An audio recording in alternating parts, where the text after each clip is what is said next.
Hello everyone, मैं Radha Chaturvedi, clinical psychologist. आज का टॉपिक है हमारा बात करने का डिप्रेशन, जिसमें हम बात करेंगे डिप्रेशन होता क्या है, कौन कौन से स्टिग्मास हैं जो उससे एसोसिएटेड होते हैं। अलॉन्ग विद दैट कुछ टिप्स डिस्कस करेंगे कि हम इस प्रॉब्लम से कैसे ओवरकम कर सकते हैं।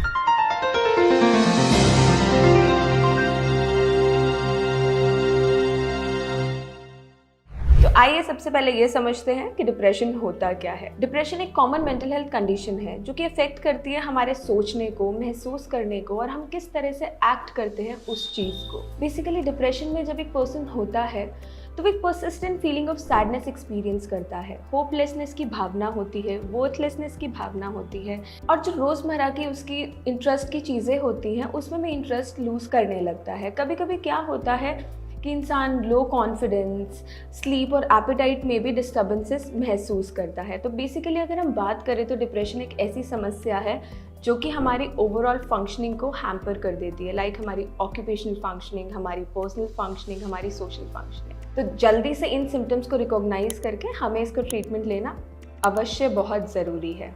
पर अगर हम बात करें हमारी सोसाइटी की, तो हमारे सोसाइटी में मेंटल हेल्थ और डिप्रेशन को लेकर कई तरह के स्टिग्मास बने हुए हैं, जैसे कि पब्लिक मिसकंसेप्शन, लोगों को अवेयरनेस और अंडरस्टैंडिंग ही नहीं है डिप्रेशन को लेकर या किसी मानसिक समस्या को लेकर। सबसे पहले वो अंडरस्टैंडिंग और अवेयरनेस आना बहुत ज़रूरी है ताकि हम उस चीज़ का समाधान ला सकें। दूसरी चीज़ हमारी कल्चरल इम्पैक्ट।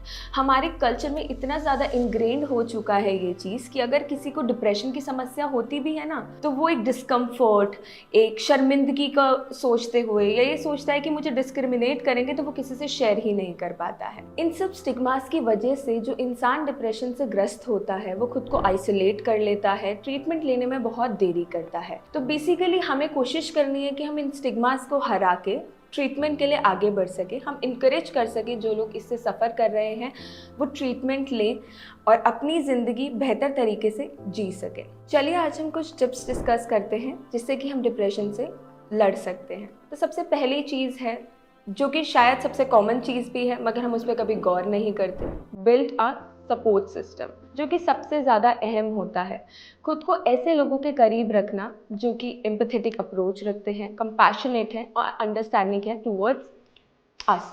तो हमें ऐसे लोगों के करीब रहना चाहिए ताकि ये मदद करे डिप्रेशन से लड़ने में। हमें मेंटेन करना चाहिए हेल्दी लाइफस्टाइल, डेली रूटीन हमें इफ़ेक्टिवली मेंटेन करना चाहिए जिससे कि हमारे जो डेली के कार्य हैं हम उनको सही तरह से सही समय पे कर सकें। इंगेज करना चाहिए खुद को फिजिकल एक्टिविटीज़ में, क्योंकि फिजिकल एक्टिविटीज़ के काफ़ी सारे फ़ायदे होते हैं। जैसे कि हम अगर फिजिकल एक्टिविटी में इंडल्ज होते हैं तो हमारा मूड इम्प्रूव होता है, स्ट्रेस कम होता है, एनर्जी बूस्ट होती है और इन्हांस करता है हमारा स्लीप क्वालिटी को। अलॉन्ग विद दैट हमें डेली माइंडफुलनेस और रिलैक्सेशन टेक्निक्स प्रैक्टिस करनी चाहिए ताकि हमें जो एक रेस्टलेसनेस वाली फीलिंग है या हमें ऐसा लगता है कि हम चीज़ों को समझ नहीं पा रहे हैं, बियर नहीं कर पा रहे हैं, डिस्ट्रेस हो रहा है, वो उसमें बहुत हेल्प करता है।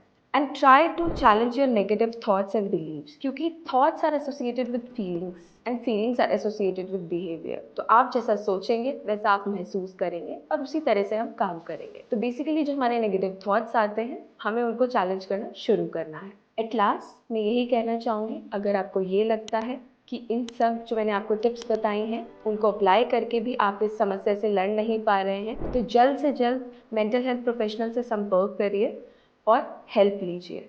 धन्यवाद।